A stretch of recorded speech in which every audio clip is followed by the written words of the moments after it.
আজকে কি রান্না করছো? কি আর রান্না করব, আমাদের তো ওই একই খাবার, ডাল আর ভাত।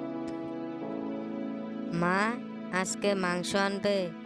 আমার মাংস খেতে খুব মন চাইছে। কোথা থেকে আনবো বাবা, আমাদের তো পয়সা নেই।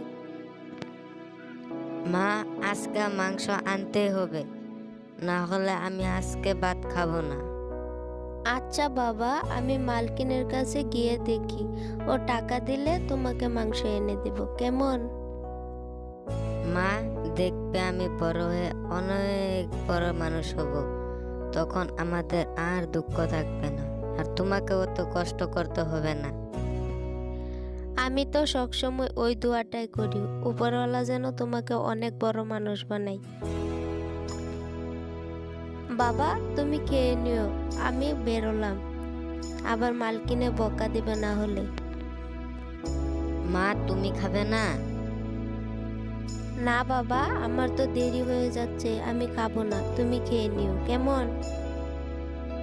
আর রহিমা তার ছেলে রাজুকে বলে কামে চলে গেল।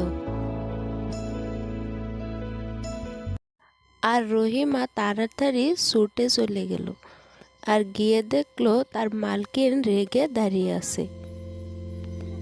আর রহিমাকে দেখে বলতে লাগলো, আচ্ছা রহিমা, তুমি আজকে এত দেরি করে আসলা যে?